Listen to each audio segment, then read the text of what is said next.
Republican from Michigan, happy hour regular. Good to see you, Congressman.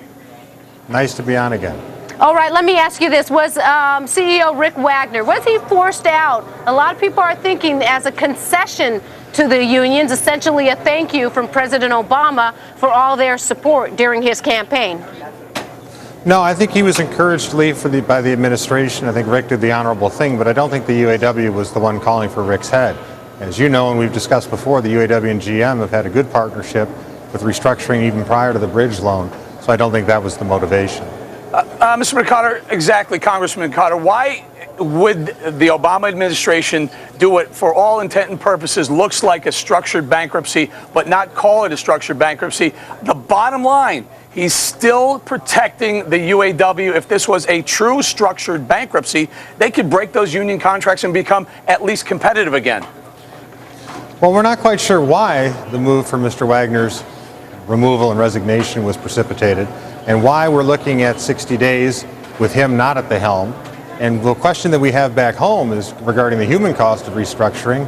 If the plans that were submitted earlier this year were not sufficient to show viability, we need to know from this administration how many more jobs have to be lost and what the retirees from the UAW pension fund and other places have to give up to show viability to the White House to avoid a structured bankruptcy. Congressman, it's Cody here, and again, thanks for joining us. If you don't mind, here's a quote from Obama, and he says, this is from September 2008, "Today, thanks to the hard work of Democrats and Republicans, it looks like we have a rescue plan for the automakers." And I guess that's really what I'm underscoring out here. How do we stop this bailout culture we're in? The Republicans and Democrats have taken us down this fascist regime policy extravaganza that I can't get my arms around.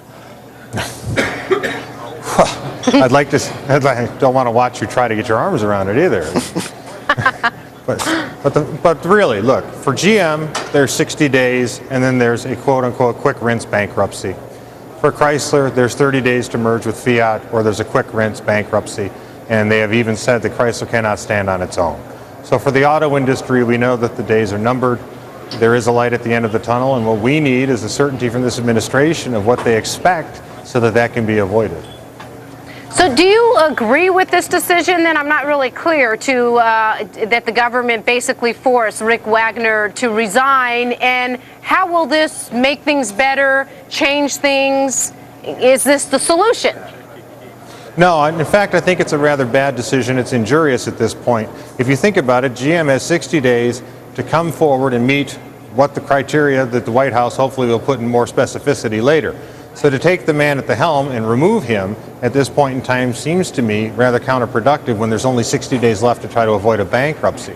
In the larger question for people in Detroit is, if Mr. Wagoner was forced to resign because of poor performance, especially with an institution receiving taxpayer loans, how come the people from the Wall Street financial institutions were being feted by the White House last week and pledged the cooperation of the administration? But, sir, just please address my initial question. What is it about protecting that UAW contract that seems to be so darn important to everyone in Detroit, and only everyone in Detroit, and frankly now the Obama administration as well?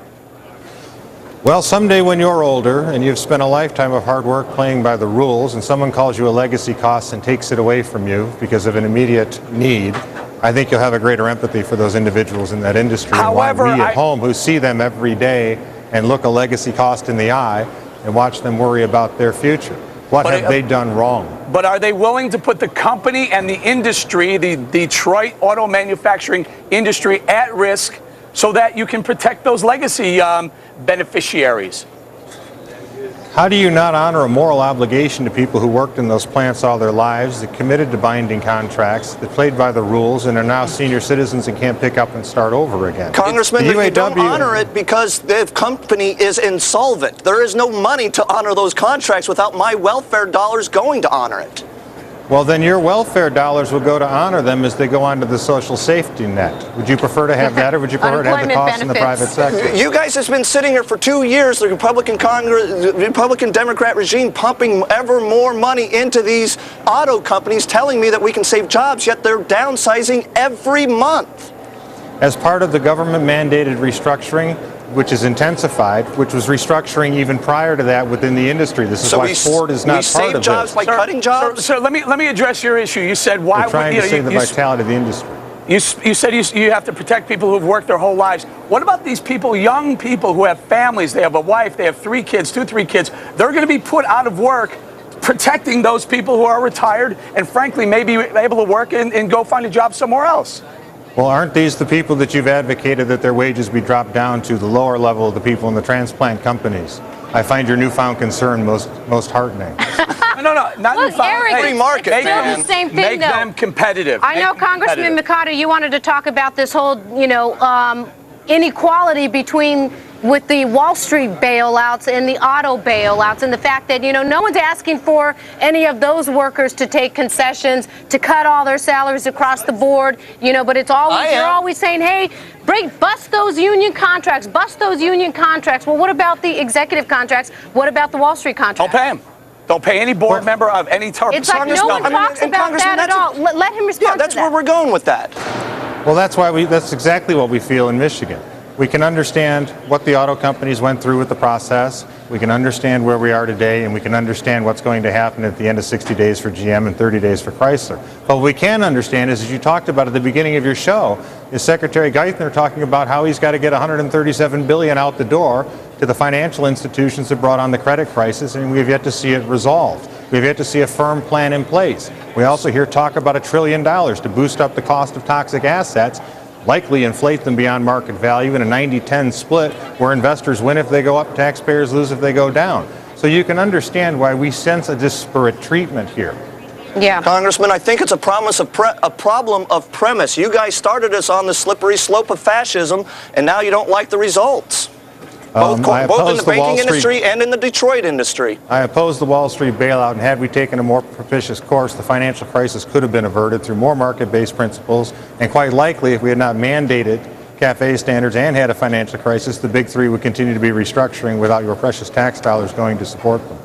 Congressman Thaddeus McCotter, you have the last word. Thank you very much, sir. Thank you. All right, folks. CEO Rick Wagoner.